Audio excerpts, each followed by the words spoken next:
Before we get into the story, comment below where in the world you're watching from today. I'd love to know. And if you enjoy these kinds of stories, don't forget to like and subscribe. All right, let's jump in. The stars above the capital world of Varnak shimmered, calm and quiet, like they had for centuries. This system was the heart of the Zenthari Empire, protected by fleets, satellites, and centuries of unchallenged rule. Nothing ever reached this close. Nothing ever dared. Until today. Without warning, without sound, something appeared. It didn't arrive by warp or lightspeed trail. It didn't send a signal. It just was there. A massive warship, dark and silent, hovering just beyond the orbital defense ring. No markings, no flags, just sharp metal and shadow. Human. General Kareth of the Zenthari High Guard stood frozen in the main control tower, staring at the visual feed. The warship looked like a ghost. It hadn't tripped a single alarm. None of the Empire's scanners had seen it coming. Yet it now floated in plain view, angled perfectly toward the capital, like it had been there all along. That can't be right, whispered his aide, double-checking the readings. Humans don't come this close, not since the treaty. It's not just here, Kareth said slowly. It's waiting. Across the bridge, officers scrambled. Orders flew. Scans ran on loop. No response, no movement. Just the quiet shape of the warship, drifting slightly in the orbital plane, as if to say, I belong here. And then the strangest thing happened. The lights along its hull began to glow. Faint, blue, pulsing.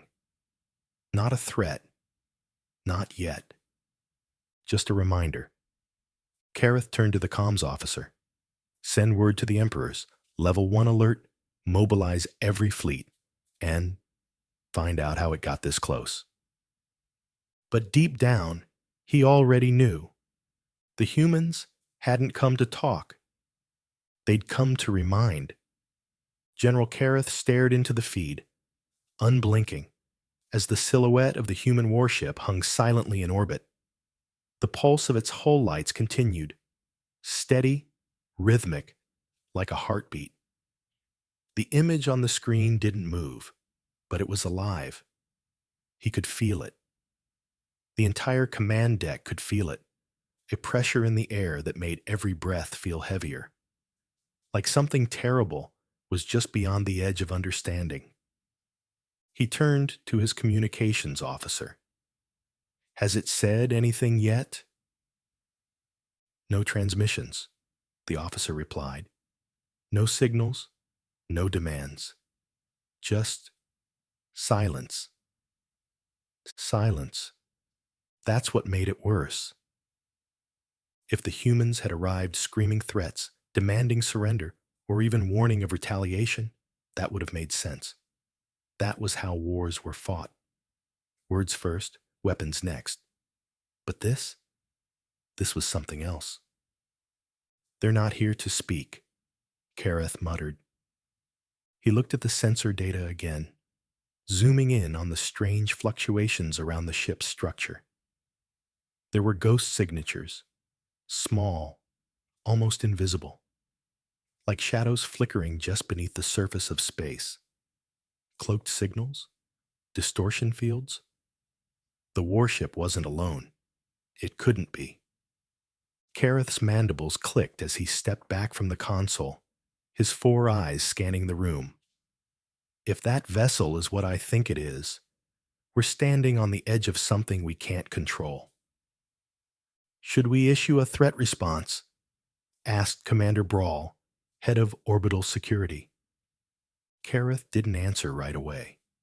Instead, he looked out the tall glass wall behind the console, at the sky above the capital. Varnak's twin suns were beginning to set, casting red-orange light across the upper atmosphere. Against that backdrop, The human warship floated like a scar across the heavens. No sound, no explanation, just presence. I remember the stories, Kareth said quietly. From the last war. The humans weren't the strongest. They weren't the most advanced. But when they came, they didn't come to fight fair. They came to end things. Brawl frowned. That was a generation ago. And it only took 3 days to lose 4 systems, Kareth replied. Because someone thought the silence meant they were weak. We built fleets. They sent one ship. We formed councils. They sent ghosts. The silence on the command deck was thick now. Everyone was listening. Kareth continued, voice low and sharp. The last time a Terran siege vessel was sighted this close to an Empire world, it didn't fire a single shot. It just appeared. And 3 hours later, every planetary system in that sector collapsed. Not because of bombs. Because they hacked everything. Our ships, our AIs, our cities. They shut off the power. They cut off the oxygen. They didn't have to shoot. They let us suffocate in our own silence. Commander Brawl looked again at the human warship on the screen. Then what do? We don't provoke it, Kareth said. We watch. We prepare. And we pray that someone else is the reason it's here. But deep inside, he wasn't sure prayers would matter. Far below, on the surface of Varnak Prime, the city pulsed with lights, unaware of what hovered above them. Children played in courtyards. Merchants haggled in floating markets. Sky trams zipped between the spires. All of them lived under the illusion of safety, of peace carefully brokered by the strength of the Empire. They didn't know that peace was just a pause button. And someone had just unpaused it. In the underground halls of the Imperial Intelligence Corps, alarms glowed red along the walls. The command center buzzed with activity as agents pulled archived files, decrypted old Terran transmissions, and tried to find any clue about the warship now hanging above their capital. But there was nothing. Not a name. Not a call sign. Just the shape.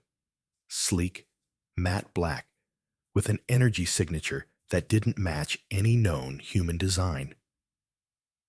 This ship, said Director Zolath, the Empire's chief of military intelligence, does not appear in any of our logs. No Terran registries, no fleet IDs, not even a shadow file. That's not possible, one analyst stammered. Every human vessel is tracked under the treaty accords, even their deep space surveyors. Zolath's eyes narrowed. Unless this ship wasn't meant to be tracked?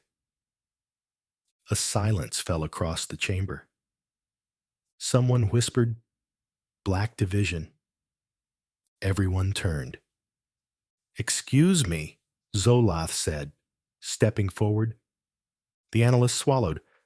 I read about it in a restricted file years ago. Human Black Divisions. Ghost units. Ships that don't exist, crews that don't speak. Missions that were never recorded. That's a myth, Zolath snapped. Maybe, the analyst replied. But that ship out there doesn't care about what's real to us. In orbit, the warship began to drift again. Not fast. Just a slight motion, like someone shifting their weight before standing. The Empire's orbital defense systems picked it up instantly. Dozens of targeting beams locked on, preparing to fire. On the bridge of the capital's Planetary Defense Command, Admiral Sarek hissed, "Do not fire unless I say. Do you hear me? That ship is not posturing, it's patient." But it was too late. One of the defense satellites, poorly synced with the override code, launched a warning burst.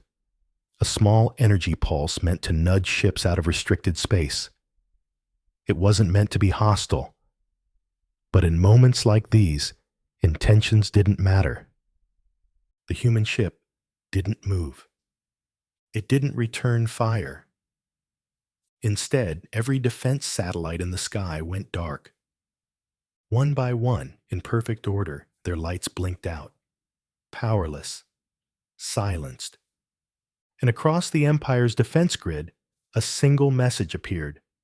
5 words. We are not the threat.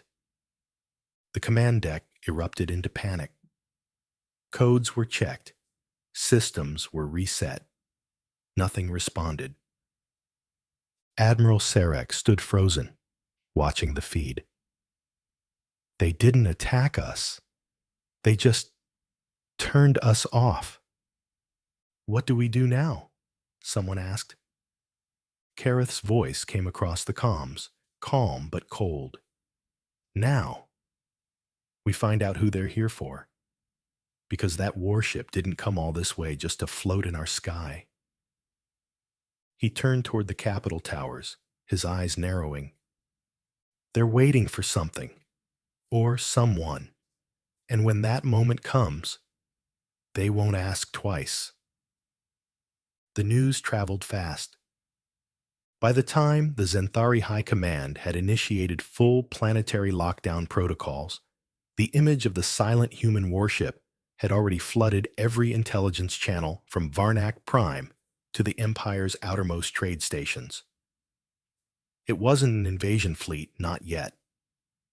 It wasn't broadcasting threats or demands, but its presence alone was enough to trigger the most severe internal code, Directive Null. The last time it had been used, a rebel uprising had threatened the capital, but even then, the Empire hadn't felt this uncertain. Deep beneath the palace of glass and silver that crowned Varnak's highest spire, a hidden chamber lit up for the first time in decades. The walls here weren't made of stone or steel, but of quantum fiber panels humming with data. Old data. Data meant to stay forgotten. High Marshal Vexer, commander of the Obsidian Watch, stood in the center of the room with his hands behind his back, staring at a floating schematic of the Terran ship. His voice was low, grating. "You're sure this is not a standard class?" "No, sir," responded the tech officer, his hands shaking slightly as he gestured through the scan overlays. "We ran it against every human vessel profile since the signing of the Thaler Accords. This ship, it's newer. Or older. It's built with something outside known human construction. No identifiable registry. No emission trail. It just appeared." Vexor's second-in-command, a sharp-eyed commander named Kellen, stepped forward. "Could it be rogue Terran factions? A separatist vessel?" "If it is," Vexor said, "then they've built something even the main Terran fleets don't know how to track. That doesn't sound like separatists." He narrowed his eyes, focusing on the strange energy field that shimmered faintly around the ship. Not a shield, not a weapon, something different, something watching. "I want the Ghost Archive unlocked," he ordered suddenly. Kellen blinked. "Sir, that's classified above even—" "I know what it is," Vexor snapped. "Unlock it." After a pause, Kellen relented. He keyed in a private access code. The chamber's center console sank slightly, then split open. A sphere of glowing data rose into the air. The Ghost Archive wasn't supposed to exist. It was a war record, scrubbed from the official history of the last conflict with humanity. It contained information not shared with the public, not even with most of the Empire's military elite. It held stories, warnings, names, and one of those names flickered now across the top of the display. Commander Riker Graves. Kellen read it aloud, hesitant. He was believed dead. Weren't we all? Vexer muttered. Riker Graves had led one of the last Terran ghost units, the kind of operatives trained not to fight wars, but to erase them. After the Treaty of Thaler, he had vanished, presumed lost in deep space or buried in some Terran black site. But now he was back, and he wasn't hiding. Why here? Kellen asked, almost to himself. Why now? Vexer looked at the growing analysis logs.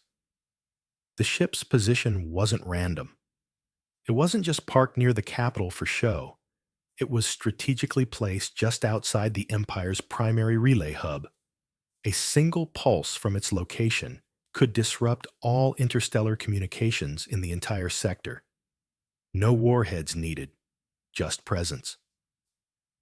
They're not here for war, Vexer said slowly. Then what? Kellen asked. Vexer's expression didn't change. Retribution?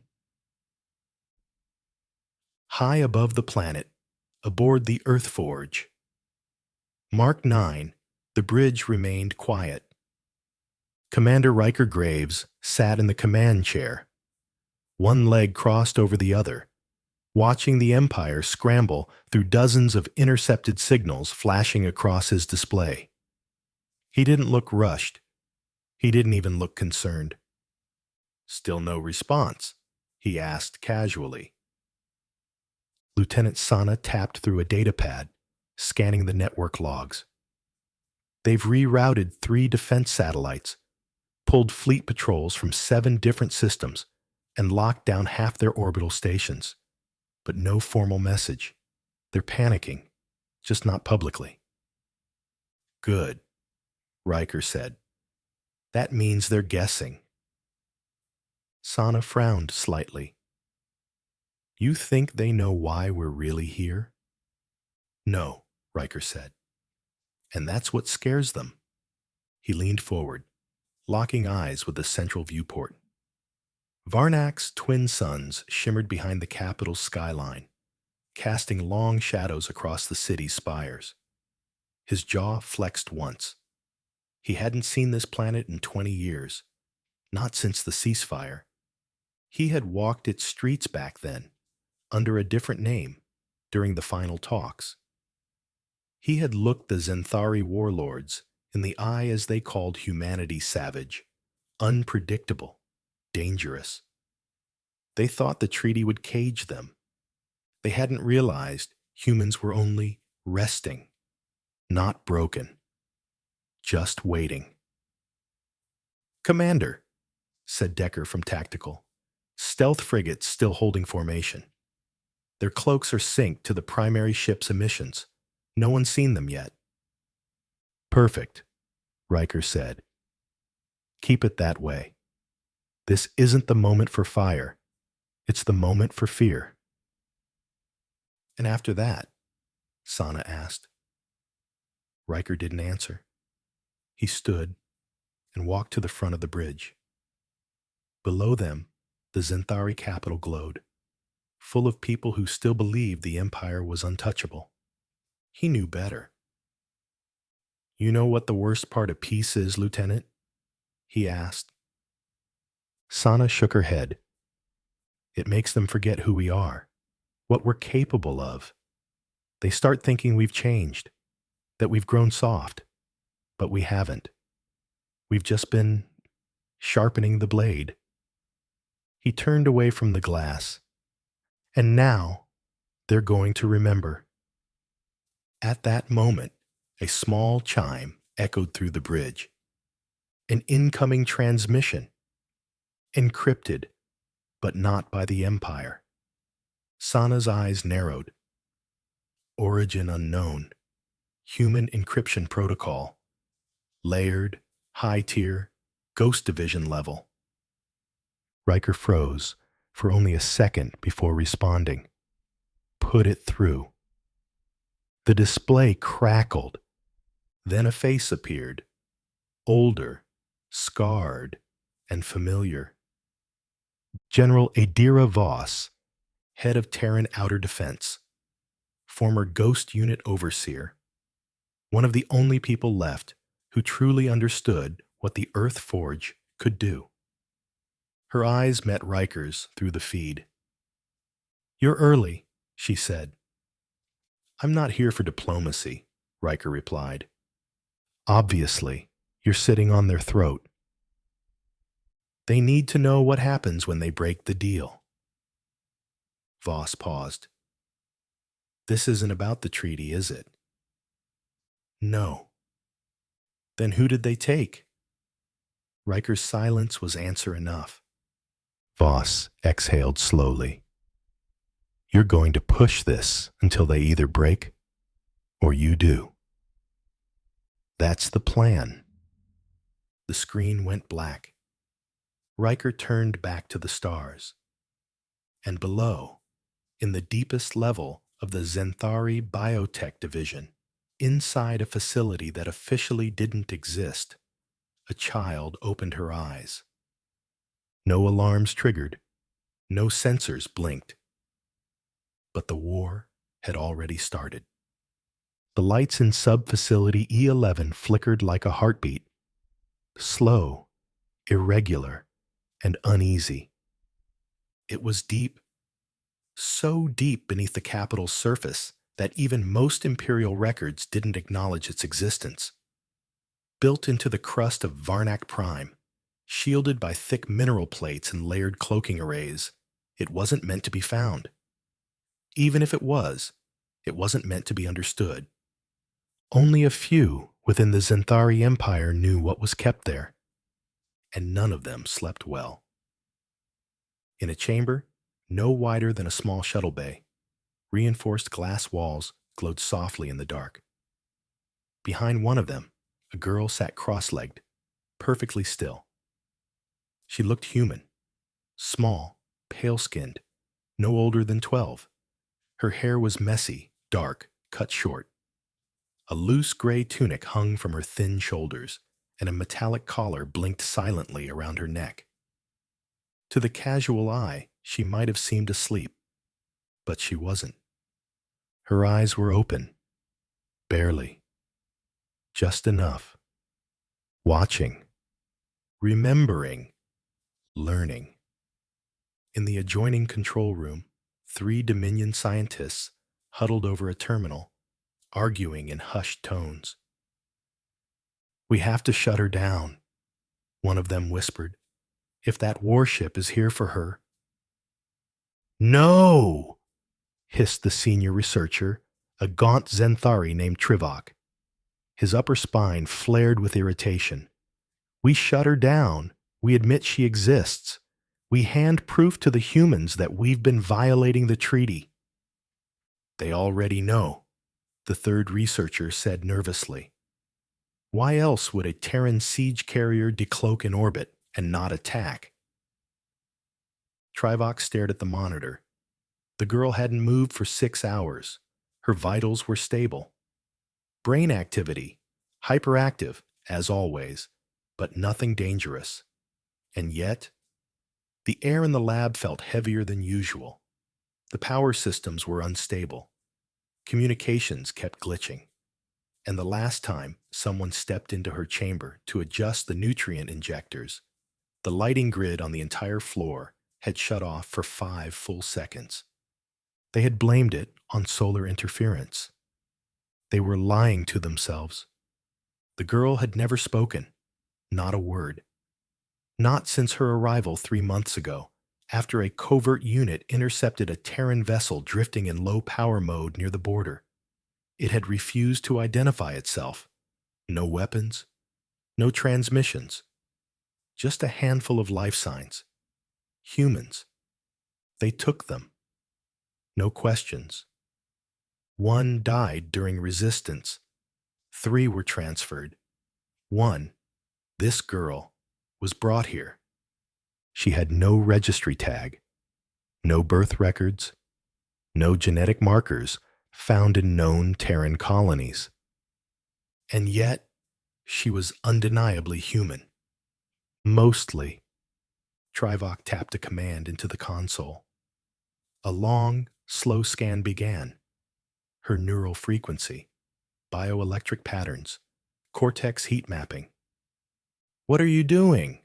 asked the nervous researcher. "Verifying that she's asleep." "She doesn't sleep. She has to sleep sometime." The scan processed. Then halfway through, it stopped. Not because of an error.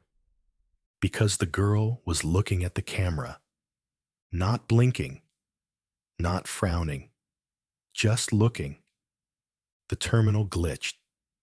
The screen filled with static. One by one, the lab's secondary systems shut off. A silent hum built in the walls.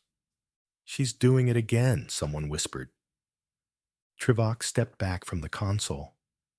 His voice was low, like it hurt to speak. "Seal the chamber. Now." The assistant scrambled, inputting the command, but the system didn't respond. Instead, a message appeared. 3 words. "I'm still here."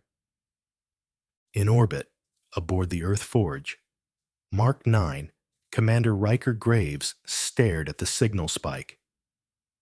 "Did you see that?" Sana asked, swinging her chair around.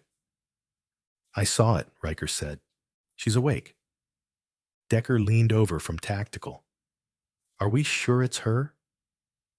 Riker didn't blink. "She's the only reason they're this quiet." The signal hadn't been sent through standard Dominion networks. It hadn't come through a relay, or been bounced off a comm array. It was more like a ripple in gravity. Barely there, but unmistakable. It carried a tone, a frequency, and an intent. She was alive, and she was ready. "Do we breach?" Sana asked. Riker looked down at the surface of the planet. His hands rested on the console, knuckles white. The Empire had built a fortress on top of her. They'd buried her in silence and numbers, locked her behind walls and guards and technology. And now she was calling out, not for help, but for revenge. "Start prepping the infiltration team," Riker said. "Ghost protocol. No lights, no sound." "Sir," Decker said, frowning at his display. "We've got new movement on the surface. Capital Defense is activating deep grid protocols. That's not normal. They're reinforcing their central command and a substructure beneath it. High traffic, encrypted transports, heavy escort. Something's happening." Riker turned to Sana. "Find the entry point. I want eyes on that facility." She was already working the controls. "On it. If we triangulate the last known Dominion data bursts, we can pinpoint the secure area's location. There." A map of the capital appeared, overlaid with energy signatures, and in the middle of it all, blinking faintly beneath a layer of distorted emissions, was a single location. E11. "That's it," Riker said. Decker nodded. "Then that's where we go." As the ship's systems prepared for silent deployment, Riker stepped away from the bridge and into the ready chamber. The old room hadn't changed in 20 years. Black walls, cold lockers, no decorations. He opened a case on the wall. Inside was a piece of armor, matte black, scarred, and familiar. The insignia had been scraped off long ago. All that remained was a faint patch burned into the chest plate. It wasn't about rank anymore. It was about purpose. He ran a hand along the edge of the helmet, his jaw tightening. They had taken one of their own. Now he was going to bring her back. Not because she was a weapon, not because she was a prototype, because she was theirs. And the Dominion was going to learn the same lesson the galaxy had forgotten. You don't steal from humans. Not anymore. The storm began before they touched ground. Not thunder or lightning. Something colder, sharper. The kind of storm that didn't make noise, but made the whole planet listen. The Earth Forge. Mark IX's drop bay opened like the yawning mouth of something ancient and hungry. Inside, the team stood ready. 8 soldiers clad in matte black armor, faces hidden behind visors, hearts forged in the silence between wars. Commander Riker Graves pulled on his helmet with a slow exhale. No speeches, no ceremony. This wasn't a mission. It was a message. The drop sequence was fast and surgical. The infiltration craft burst from the Earth Forge's underbelly, cloaked and silent, hugging the planet's atmosphere like a ghost slipping through a graveyard. It passed under the radar of Dominion sensors, slipped between defense towers, and landed in a shadowed crevice just 1 kilometer from sub-facility E11's outer walls. No alarm sounded, but inside the walls, something already new. Riker and his team emerged from the craft like living shadows, cutting through the dark with practiced ease. They didn't move like soldiers. They moved like memory. Fast, precise, invisible. Every step brought them closer to the facility, closer to her. Sana took point, scanning for entry nodes. "Old utility shaft," she said, pointing. "Buried beneath this ridge. It connects to the subfloor systems." Decker was already slicing into the hatch. EMP nodes in place. Surveillance grid blind in 3. Dvatochki click. The shaft opened. They slipped inside. Inside sub-facility E11, alarms still hadn't sounded. But the Dominion wasn't asleep. General Kareth stood before a tactical holomap, his mandibles twitching in fury. "Lock down every corridor, full internal sweep. If they're coming, they're already inside." "But there's no breach alert," the chief of security protested. "They're ghosts," Kareth snapped. "They don't trigger alerts. They write their own." Still, he was too late. 2 floors below, in the reinforced holding wing, the girl stood at the edge of her chamber, barefoot and calm. Her eyes were focused on the far wall, where the outer plating was vibrating ever so slightly.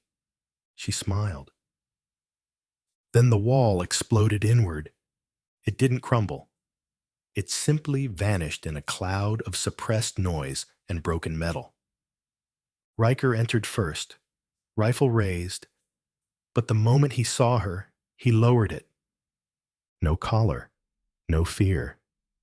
Just those same defiant eyes. "Eva," he said, breathless. She nodded. "I knew you'd come." "Are you hurt?" Sana asked, stepping in beside him. "I'm not breakable," Eva said softly. Before anyone could answer, the room lit up red. The sirens had finally caught up. Dominion forces swarmed the lower levels. Boots thundered down steel walkways. Plasma rifles charged. Commanders shouted for kill orders. But they were too late. As Dominion soldiers reached the cell block, the hallway lights flickered, then shut off. All of them. And in the darkness, a voice echoed, not over speakers, not through comms, but inside the systems themselves. "You should have left me alone." The Dominion soldiers didn't know where to aim. Their weapons flickered, targeting systems rebooted, HUDs scrambled. One by one, their gear failed, and then, one by one, they disappeared. No screams, no struggle, just gone. Sana grabbed Eva's hand. We have to move. No, Eva said. She turned toward the main hallway, and her eyes glowed. It wasn't light, not fire, not energy. It was something older, something wired. She wasn't controlling the systems anymore. She was the system.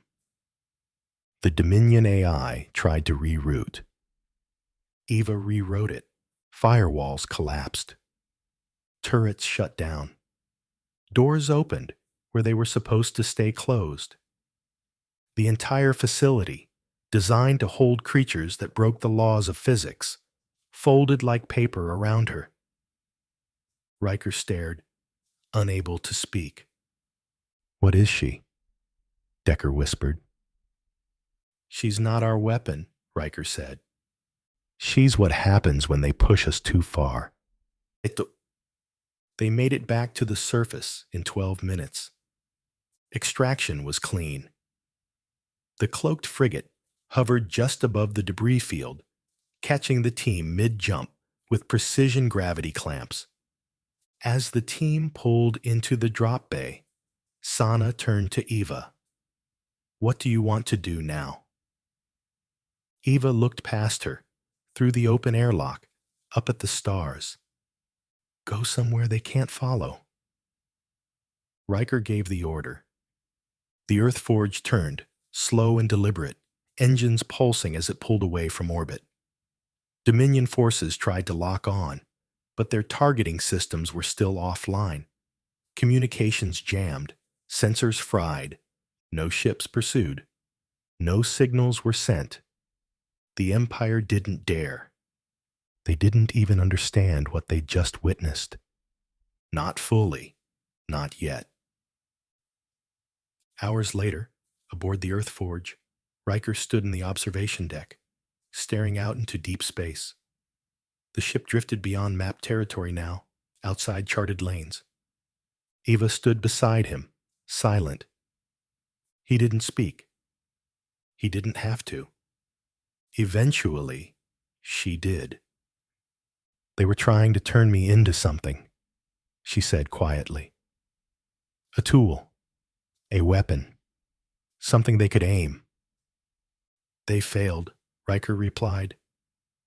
No, she said. They succeeded, just not in the way they wanted. He looked at her, unsure of what to say. She turned to him. I'm not here to destroy them.